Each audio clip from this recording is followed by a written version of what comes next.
all. Thank you for being with us.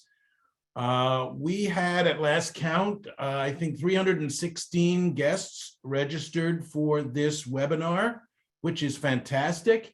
It really reinforces the belief we hold at the Community Foundation that our community's deep and longstanding commitment to our vibrant arts and cultural life in Greater New Haven is both as strong as ever, and it is changing. It is being transformed with a new focus on cultural equity. And that, of course, is what we're here to talk about today. So I thank you all for your interest. I thank you all for being here with us on this webinar. And I particularly thank our panelists, who I will introduce in just a moment after some brief framing remarks. From the Community Foundation's perspective, this time we're living through, we call this a time of transformation for our community.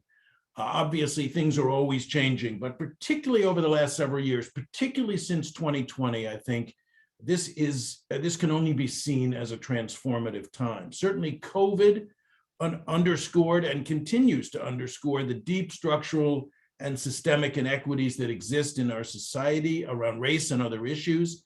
And COVID really has shattered any illusions that any of us might have had that our progress on those issues was adequate.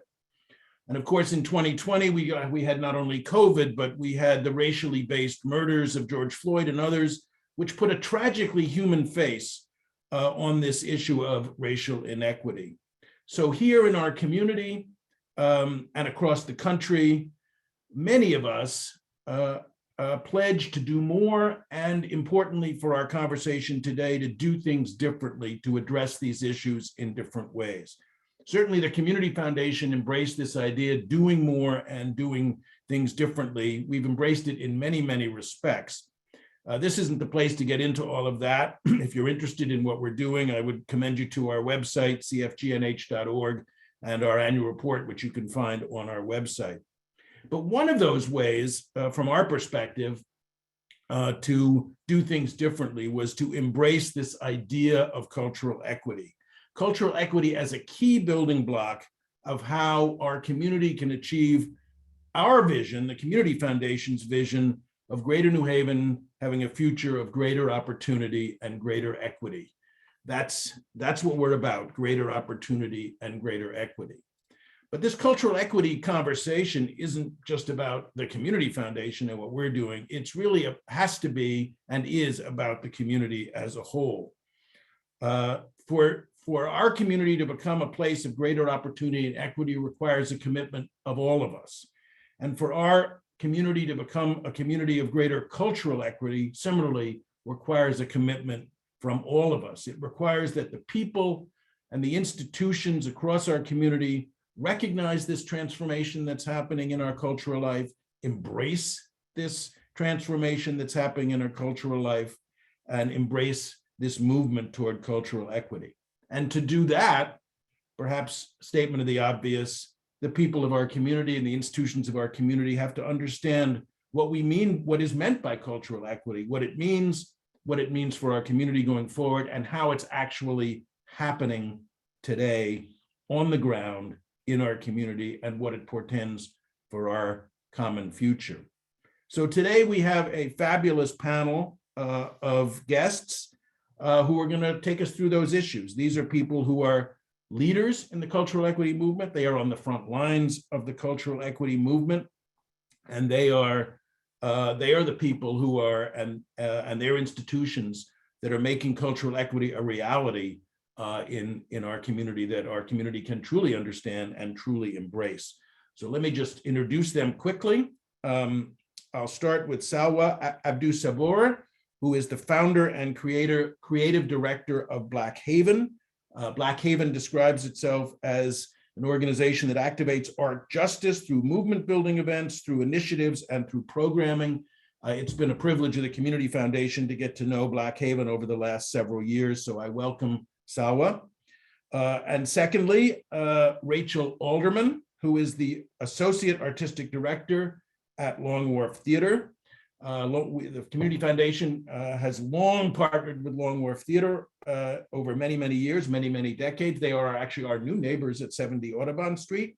And Long Wharf Theater is in the vanguard of the cultural equity movement in our community as it is changing. And thirdly, third panelist, Dr. Kreative, Malakhi Eason, who is the Director of Programming and Community Impact for the International Festival of Arts and Ideas, also one of the great artistic institutions in our community. And under Malakhi's leadership and Shelley Kiala's leadership, the festival too is in the vanguard of this movement for cultural equity. Our moderator today is Adriane Jefferson, who is the Director of Cultural Affairs for the City of New Haven. And I hope I will say, I think I view Adriane as the leader of this movement, and I make specific reference to the City of New Haven's Cultural Equity Plan, which was produced earlier this year, Adriane, I think in the beginning of 2022. Yep, January 2022. Which has not only represents, of course, the imprimatur of city government in New Haven under Adriane's leadership and Mayor Elliker's leadership, but also represents the plan for how we get from where we've been to where we aspire to be in terms of greater cultural equity in our community. So with that as an introduction, I turn this to Adriane as our moderator. I thank Salwa and Rachel and Malakhi and Adriane for joining with us today. And I thank you all out in the audience again for being with us. Adriane. Thank you. Thank you so much, Will and Christina, Carmen, and the rest of the Community Foundation for having us today. And also thank you for being bold enough to center this conversation, which is a conversation that can sometimes be a little uncomfortable, but we're gonna make sure that everyone leaves today with a thorough understanding of cultural equity and how it includes all of us in this practice. Before we go any further, I do want to take some time to acknowledge the land in which I am currently on. I will encourage you to do the same. We are occupying land that is not ours, land that was stolen. And so we want to take the time to honor the Quinnipiac, the Wampachur, and the Pawcatuck people. Again, I invite you to do that from wherever you are today. So we are going to jump right in. It is good to see y'all, friends. Hi, friends. It's so good to see y'all. And I really respect and love the work that you do as people, as individuals, in your artistic practice and as arts administrators. And we are really looking forward to hearing your voice today. As was mentioned, Will talked about the cultural equity plan that the City of New Haven currently released. Salwa, who was a member of the co-creation team, was one of the people to help write that plan, was a part of that process, as well as so many other people in our community. But I wanted to preference this with, we are not the creators of cultural equity, right? Cultural equity actually is a term that has been around in the arts world for quite some time. This is work that is being done nationally. And I think that is really important to understand when shaping this landscape and where New Haven is in this landscape with setting the mold, but also the fact that this is part of a greater movement. So on that tip, I want to just really briefly kind of read and recap what cultural equity has been known to be. So cultural equity is known to be bold and audacious in really valuing unique and collective cultures of diverse and historically marginalized communities. And it's known to support the existence and to be able to cultivate spaces of belonging for people of historically marginalized groups. So what are we talking about here? We're talking about physical space. We're talking about public policies and investment in people who do not have a voice. We're talking about expression in spiritual and civic life. I want to know from y'all though, because there's still a lot of people who still, even with that definition being out there, they're still not really connecting the dots and they're still a little confused on what cultural equity actually is. I want to hear from each of you on what is your definition of cultural equity and how has it been showing up in your practice? And any of you can go first. I guess I'll just start it off. Hi, everybody. My name is Salwa Abdussabur. As you guys know, I am the founder and lead director of Black Haven. I think that cultural equity is intrinsic in my work. It is the foundation of my work. I had the privilege of being a fellow with National Art Strategies, which I just came back from Boston, being able to experience how they have been, advocating for the arts, making space for arts on a cultural, equitable level, right? In ways that I feel like, wow, New Haven, we got work. We got work to do. But the project that I got selected to, which was Black Haven Film Festival, I was able to look at the landscape of the arts in terms of film in Connecticut, and it is co-opted by gatekeeping. We have major institutions in the state of Connecticut, including in the area, that have international touch, international reach. But somehow, some way, Black artists, Black creatives of color in the film and media industry locally just don't have access. And so Black Haven really it's motivating with this social change aspect, not just on the people that you see in front of the screen, which we champion so much representation, selecting 5 filmmakers, Black filmmakers from across the state of Connecticut, but behind the screen as well. With our team, we were able to hire completely locally. And so I say that not to say, wow, these are the things that I'm doing, but more of, this is what's possible. You can have a team of all Black, creative, BIPOC folks working for your festival. You can have a new shared economy that includes the most affected and disenfranchised folks within the community. And so I'm grateful to be able to be doing something that does not have a blueprint, and in a state that does not is just catching up, on a state level, on a local level, in policy. So I was really grateful that I was invited by Adriane to be able to contribute to the cultural equity plan, and even have mentioned it on a congressional Senate level. What would this look like if this was implemented across the state of Connecticut? How much impact that would have on our community, as well as the communities that continue to look at their budget and says, I don't know how we're going to balance the budget, where you're investing in things that is not investing back in you. And I'm grateful to be a part of a field that invests in the solution, not continues to expand the problem. Yeah, Rachel or Malakhi. Yeah, thank you so much. I'm so honored to be here with you all.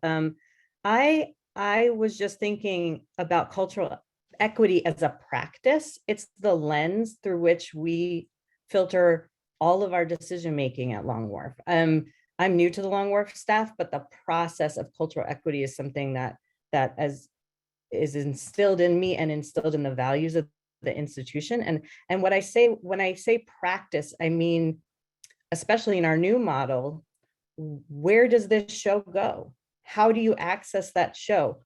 What is the irresistible invitation to different communities to gather together to experience that show? What artists can we center at Long Wharf? I was thinking of a really practical example of how it shows up in work, and I thought of one from yesterday. I was in a meeting and we were talking about, when are we going to hold auditions for this piece that we're doing?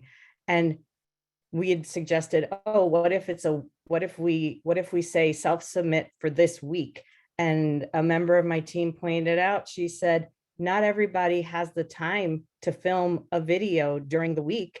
And maybe we need to extend this audition submission process so that it extends over 2 weekends, so that people who need time to learn and read the materials, to maybe get some equipment to make the videos, maybe they work on the week during the weekdays and need to do this on the weekends. Maybe it's the reverse and they need some time to steal during the week to do this submission process.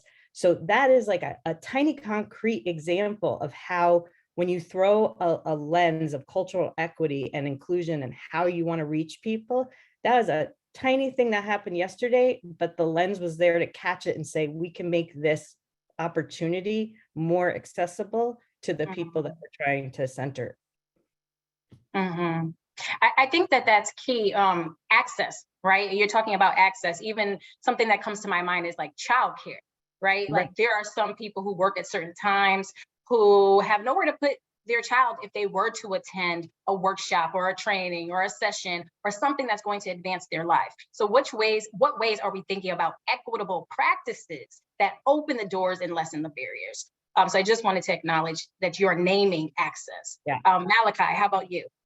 Yeah, so I'm just sitting here smiling, rocking like I'm in church. This is really, really good.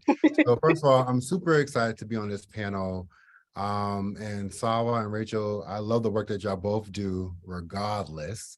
So I watched the work that you do in the community and it's like extremely good. I'm like the new kid on the block. So, well, I guess Rachel, you new too or whatever, we both know.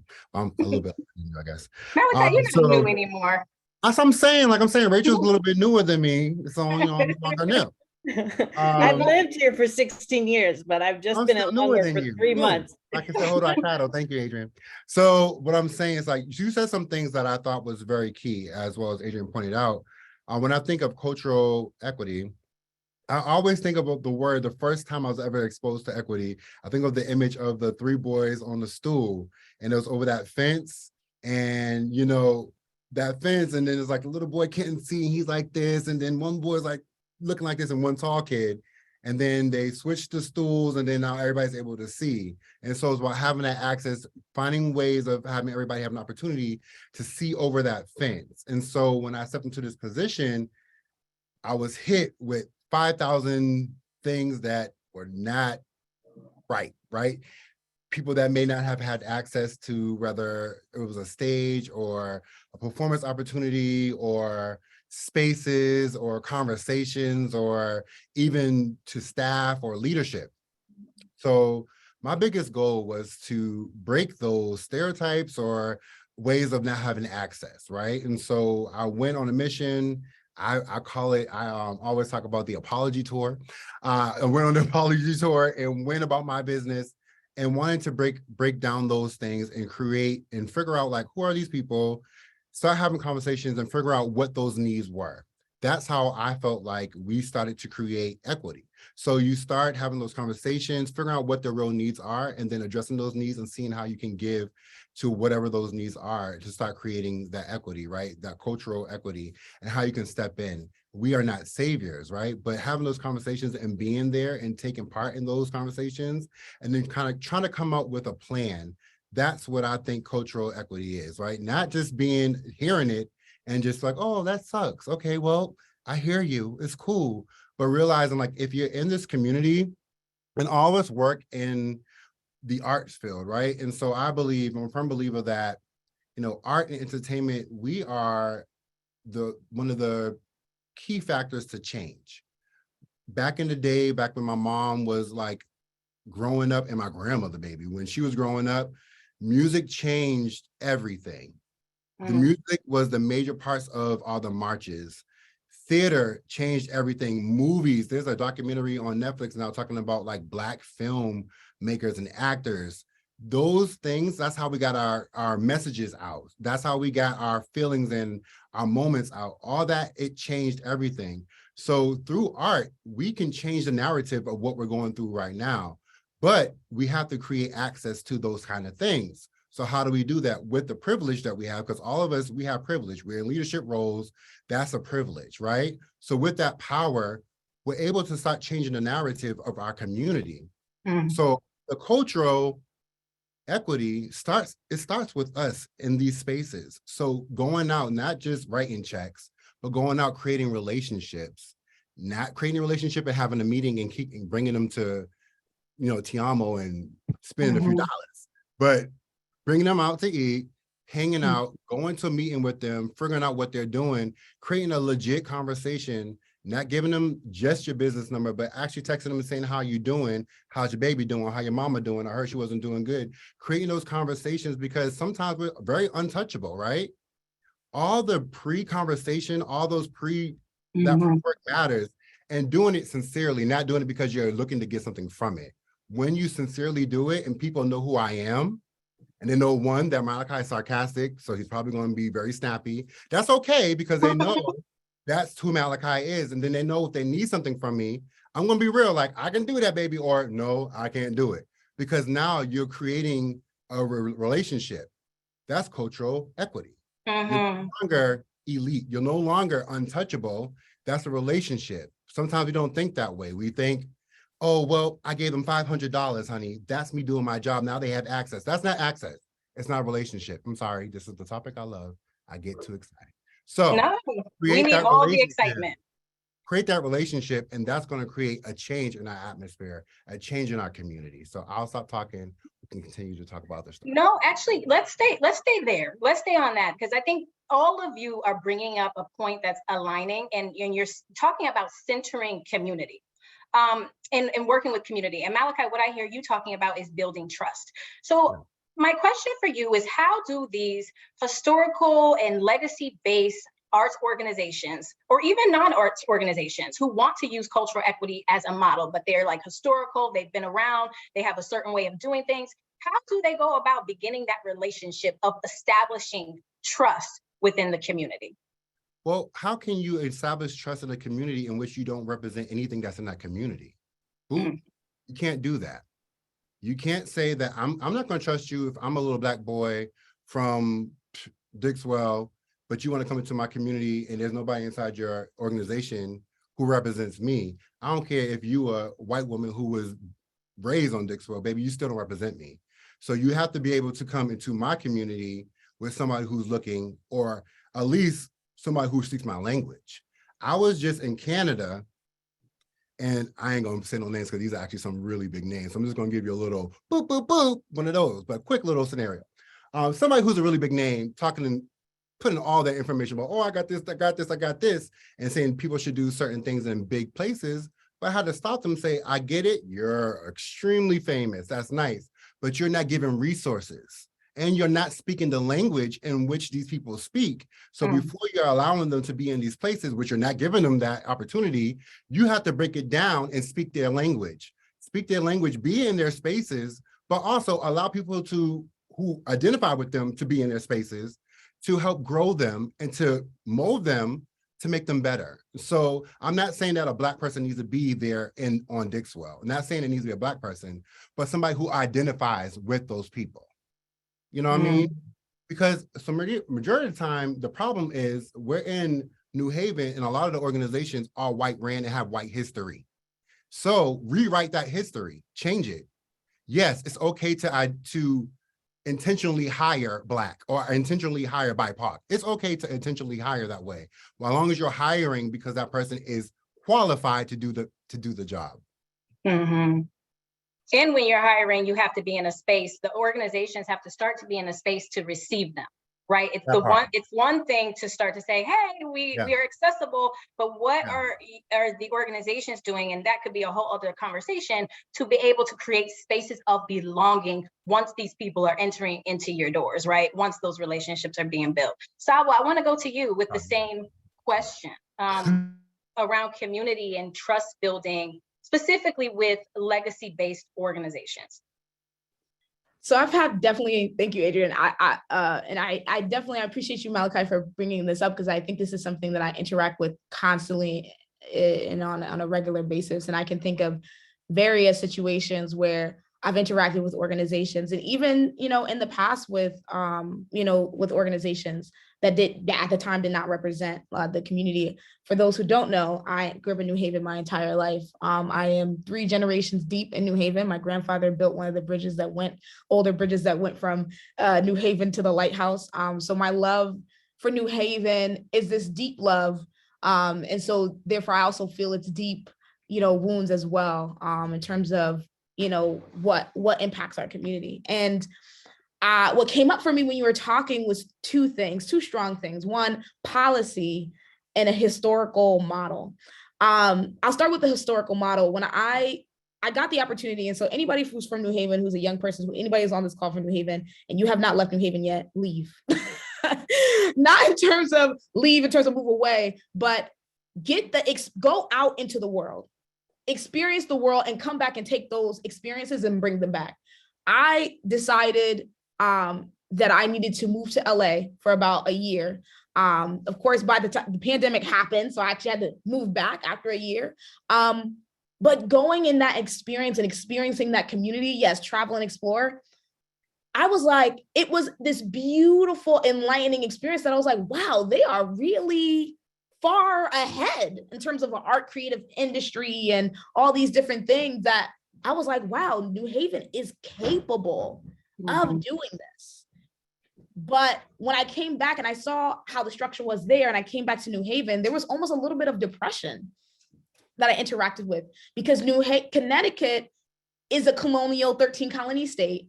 And there's a way in which we have funded and granted preserving history, but we've also preserved models and systems that just don't work. It does not work no more. It doesn't work. And so when I was able to identify that about New Haven, be like, wow, we're not just only holding on to these 100-year-old buildings. We're holding on to policies as an organization. And I'll say this for any organization that has been existing for the last 50 years. If you're like, I've been an organization existed for 50 years or 100 years, there's organizations here in New Haven who have been around for 150 years. But the conversation and the gatekeeping is still the same in 2022. So what is my advice to organizations who have a historical model or are historically referenced, and they just want to know how to build trust with the community? You have to be willing to give up power. You got to be willing to say, it's time for me to go. That's the first part. You got to be willing to, if you are that person, you got to be willing to be like, it's time for me to go, or you mentor somebody else for your next seat. If you've been there for 35 years, if you've been there for 50 years, mentor someone and get somebody else to seat. Because we're in a time, I would shout out to this person who gave me this really great advice in terms of structuring the model for my project. I would say that definitely doing Black Haven is definitely, the leadership is such a privilege.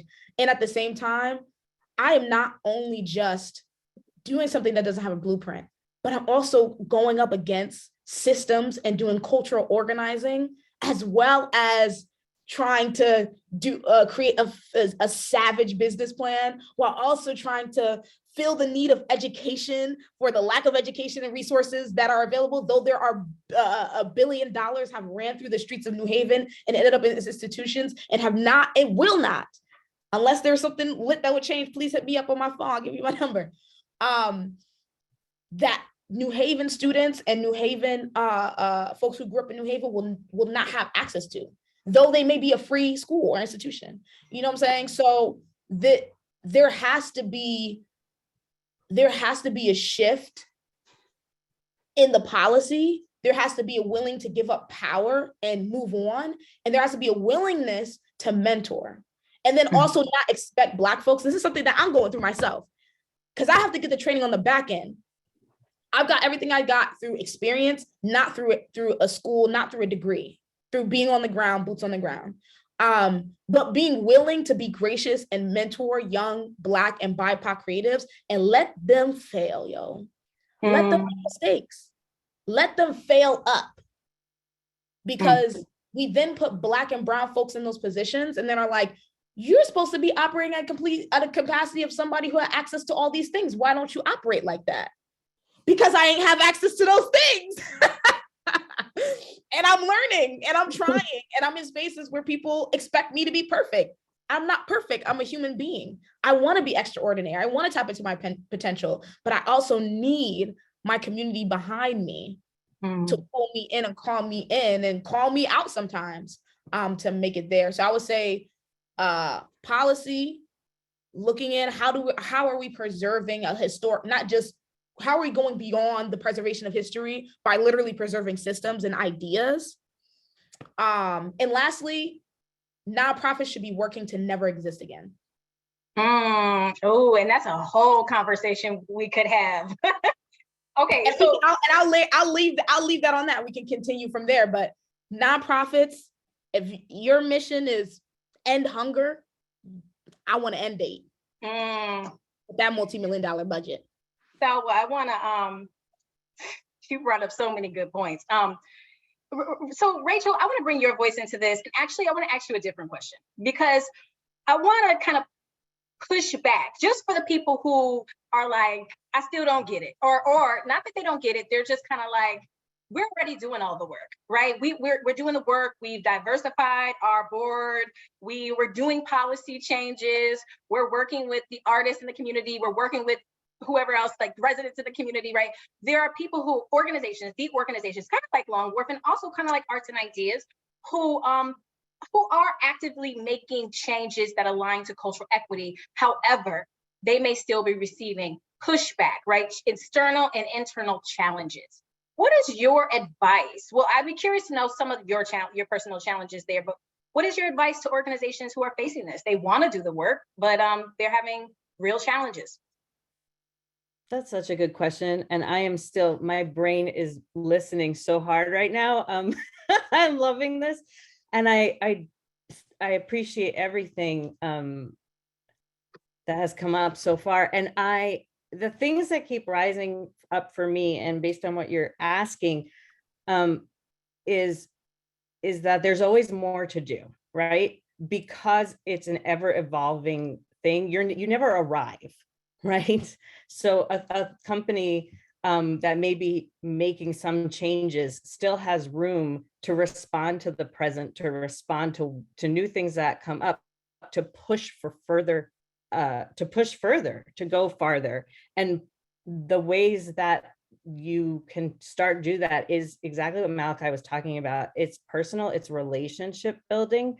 Some people that are pushing back against this moment, they might fall into, I've noticed, I'll speak in the I've noticed they fall into two different camps. For simplistic purposes, let me talk about these two different camps. One is people that are learning, right? They want to be on this journey.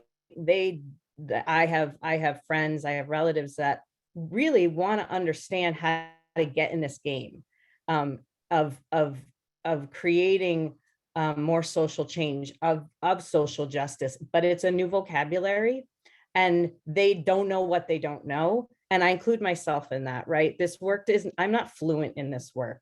I'm not new to it as in totally green, but I am always looking for ways as a arts administrator, as a mother, as a New Haven citizen, as a person invested in civic life, to keep investigating what I don't understand, right? But I have to put myself in situations that make me uncomfortable, that make me say, why don't I understand this? What am I not getting about the situation? And then I got to seek out answers, and I got to investigate myself. And so there's the people like that there's a literacy component here to understanding this work, and they need to pursue that, and we want to bring them along. And then there's people that are being defiant, right? That are not open to that process of learning and vulnerability, and don't want to feel discomfort, and don't want to give up privilege, and don't want to give up power. And until something cracks where they're willing to maybe experience that shift, that creak, that opening, there is that is really hard. Those are the people that are hardest to reach because they don't want to experience that vulnerability. But the ones that want to and just don't even know where to start, I'm talking kind of in philosophical terms, but we want to create opportunities like this panel, right? To bring along the people that want to come along and want to know how. And there's lots of different ways to do that. There's partnership, there's mentorship, there's seeking out learning, and there's taking the opportunity to put yourself in places and experiences. And that's what the arts are great for: cultural experience, artistic experience that make you have to investigate yourself and your assumptions. I'm not sure if that's what you were looking for, but that's what's coming to mind. No, and I don't think that any answer is a wrong or right answer. I think it's solely your perspective and the work that you're currently doing. And one thing I want to mention that you actually said when we were like in our pre-planning, when we were all talking, is that this is active practice, right? This is something that is continual. It's kind of like when you read the book, How to Be an Anti-Racist. In that book, it talks about none of us wake up and we are just anti-racist. Every day we have to make an active decision that we are going to make integral and moral decisions that align with equity, advancing people, treating them as in humane ways, and doing what's right? Not gatekeeping, right? Or if you're gonna gatekeep, to Salwa's point, how do you call people in instead of calling them out, and gatekeep in a way that empowers people instead? Salwa, it looks like you had something to say. Yeah, I was saying that one of the things that inspired me from what you were saying, Rachel, was I know a lot of organizations who are like trying to figure out and trying to get like the palette of what's going on in the community, or maybe they just want an education in and of themselves. And I think that's a different, it depends on the level in which, not the level, in terms of the depth in which you are and understanding social justice and social change. But I think that BLM Summer had definitely showed that, as a community, our experiences are intertwined. We cannot separate each other one from the other. And then when we do that, we are doing ourselves, our hearts, our minds, and our communities a great disservice. But one of the things that came up for me and thinking about this, like challenging the historical model of nonprofit work, we have organizations that will come who are here, who are disconnected to the community somehow, even though they're in the heart of it, contract consultants from the community. Just contract them. Like, you want to know what's going on in the community? Contract people people from the community that are consultants, who know, that are on the ground, who are community stakeholders or community. This is something that I have experienced myself, where folks will contract me and be like, hey, can I get your opinion on this program or this thing or that thing or whatever? And I'm like, great, this is the invoice. Here you go. Thank you very much. And then, like Adriane said, it's active practice, but I also want to take a moment to step back and understand the urgency and the emergency of racism within our community as a state and as a community. Participating in racism, and what I mean by racism, because I want to define it, because I think sometimes we have different understandings of what racism is, how it shows up, these different things. Racism is the active dehumanization of another human being based on skin color. You do not see a person, you see a fantasy, you see an idea, you see a object, a product, and that comes from a historical reference. And that shows up in so many ways. And so how does that show up in art? We underpay folks, we cut access and accessibility, we don't see those stories as valuable, but it is also the active genocide of Black stories.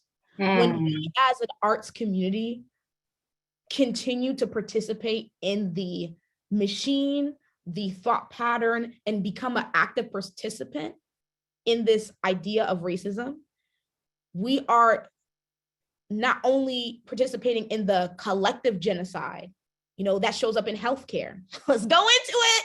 It shows up in healthcare. It shows up in the arts. It shows up on a city level. And so what is our role? I think that's the question there that also I would add to what Rachel is saying. Like, what is your role? What is your role in the participation of this system? And what is your role in the undoing of it? We all have beautiful gifts and qualities and privileges in this work. Not everyone is a marcher, as people say. Not everyone is a marcher. Not everybody is a policy worker, all these different things. But what is your role, bringing it back to the arts and on an arts and creative platform? What is your role and gift in this work that is going to be, that you are committed to and be in this anti-racist work? So there's a difference between not being racist and being anti-racist. Oh, Salwa, look, I feel like this could be 3 hours long because I have so many questions and our chat is blowing up. I don't know if y'all see the chat. I don't know if y'all see the Q&A, but it is a lot to cover. I actually want to I want to redirect this just a little bit. I want to talk about the opportunities, right? Because we're talking about the challenges. We're talking about, you know, the things that come up, the misconceptions.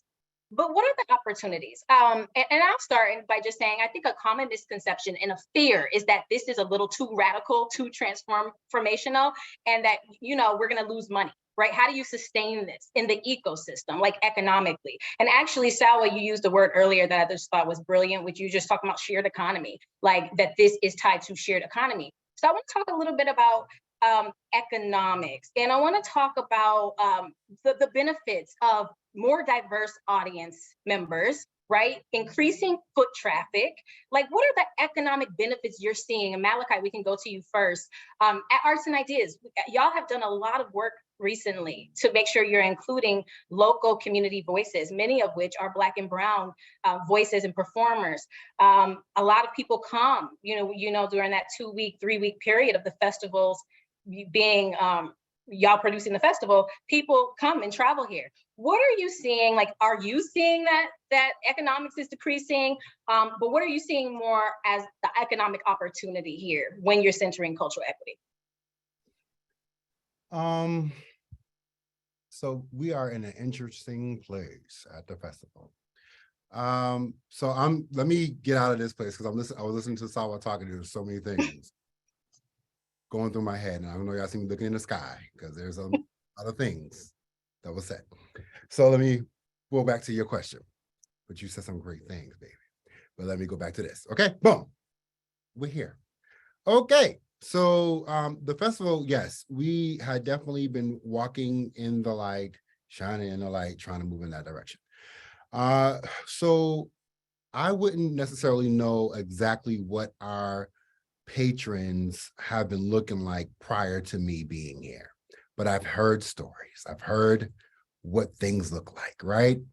And I'm really big on family. I'm really big on making sure that whatever I'm presenting in whatever job and whatever location I'm presenting in, that whatever's in my space in which I'm presenting and organizing in, it's representing of the community. And so from my research when I first came here, it didn't match 100% of what I've seen in my research. So I wanted to make sure that it represented what I've seen when I moved here. And also I used to go to the University of Bridgeport, and New Haven wasn't a workplace for me back in the day. It was a party place for me. You know what I'm saying? So Rise was the club I used to go to back in the day, on a Saturday night, boom, boom, boom. So it was something different for me. So now it's a professional place. So it's, it's a little different. So I was able to actually take that experience and take in where I live now and actually put that onto our spaces. So the patrons, who I now call family, our family that's on the green is starting to actually start changing. It's looking a little bit different. So my first year, I had a lot of feedback, like it's different to see us have like a gospel, a full gospel day on Sunday. It's interesting to see that we have community people be on our big stage. Like that's different for us.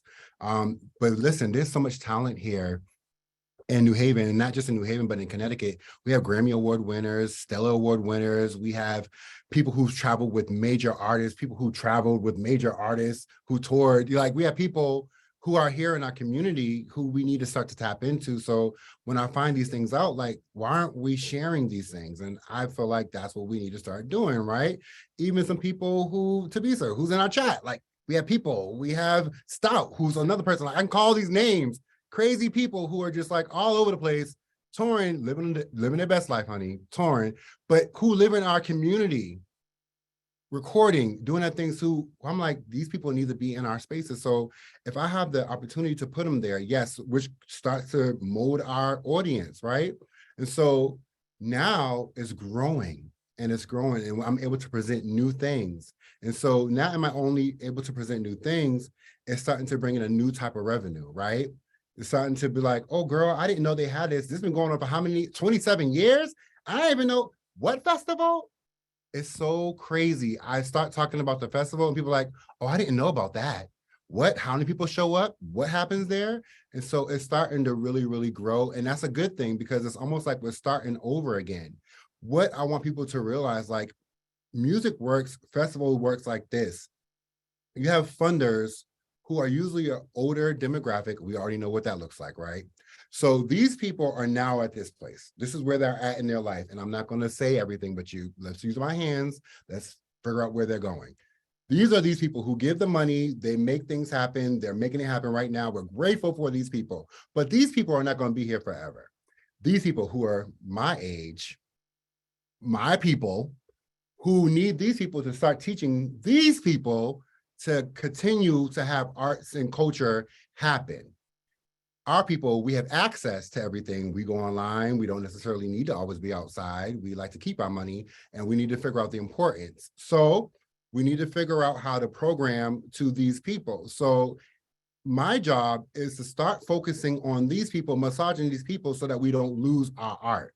So as I continue to program, you're going to start seeing things change so that, yes, our audience, our family starts to grow, our demographic starts to grow, our money starts to grow, because I want to start feeding into these people that's going to be here when these people starts to move into a different direction of life. So yes, money has been coming in, things have been changing, our audience has definitely been changing. The colors of our audience have been changing. I'm speaking in circles, but I'm saying what I need to say. And it has been amazing. And I'm very proud to be a part of that transition, because what I want to do when I leave this position, because nothing's forever, is look at that green space, look at our indoor paid ticketed programming and say, you know what? That's how it's supposed to be. And I won't go until that happens. So yeah, that's how we're doing it. We don't want you to go anywhere, Malakhi. Yeah. Well, I got a long time, but I speak in reality, Yeah, right? You know what I'm saying?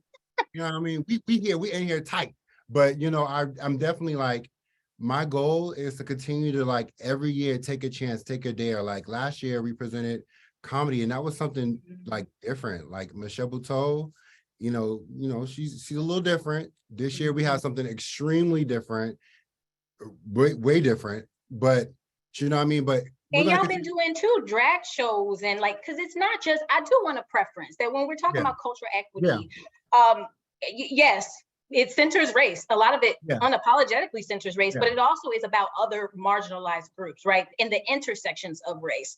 And y'all, and there are other things that are happening, programming that's kind of for like all different types of marginalized groups. Would you agree?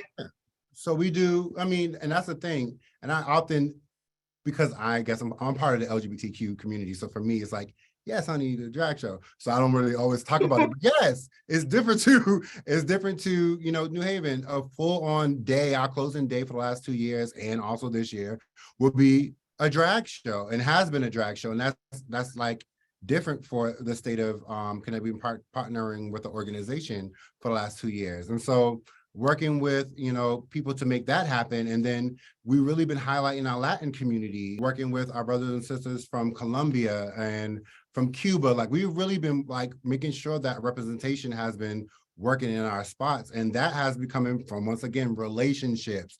And not just because we wanted to do it. Literally, we just been out in these streets talking, chatting, and seeing if there's some type of chemistry, and people just telling me like, hey, I actually know this artist, this person is traveling, and that's how people get presented. It's really just through the relationship, you know what I mean? So it's been happening that way, for sure.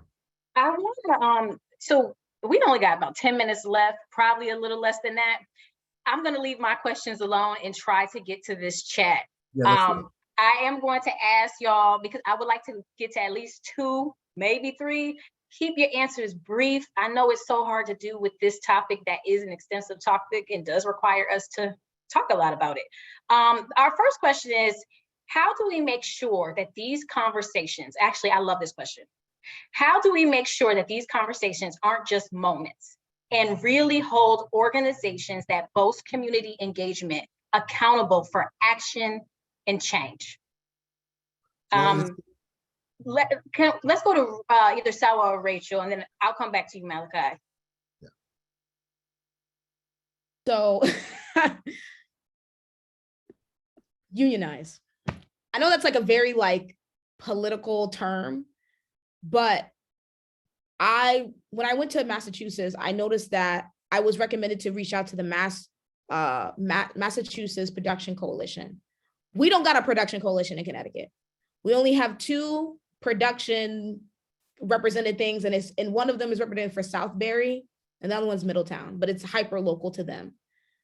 For me, that tells me we don't have a central space in which we are advocating for our needs.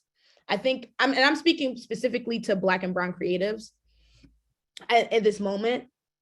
We are going to have to find a way to operate on principle and not disregard each other based on feeling competitive about a grant, or your values don't completely align with ours. What liberation looks like for all of us looks different, and that's okay. There's a difference between centering on values and centering on principle. And so I think that change will happen. And this is what I've experienced in my experience starting Black Haven, which is a collective of Black creatives and arts administrators who activate art justice and movement building events initiatives. And we are able to put on a film festival because of our collective, because of our gathering. So that is my like brief tidbit, is if you are a Black creative, if you're a BIPOC creative, and we've also been talking to folks in the Afro-Caribbean community, like Wakanda, let's link up, what's good, all right? You know what I'm saying? So I think that as a community in Connecticut, we need to do a massive link up.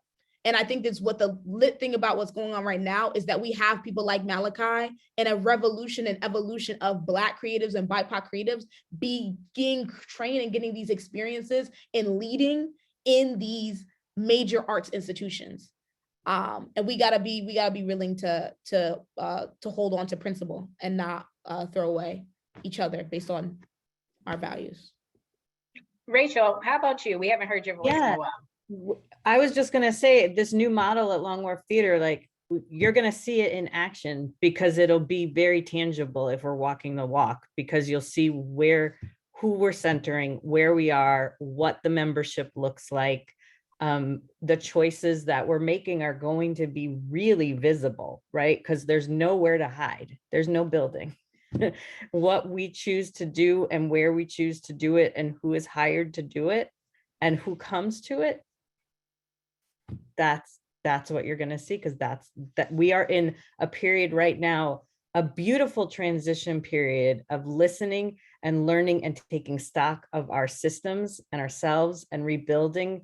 We're taking the opportunity to not make any assumptions about how we do things and what that looks like, and we're all from all aspects of it, from artist care to audience to board to staff, and you can see that it's work in layers, and it's about democratizing internally at the institution, which is something that Jacob has been working on and Kit have been working on for a long time.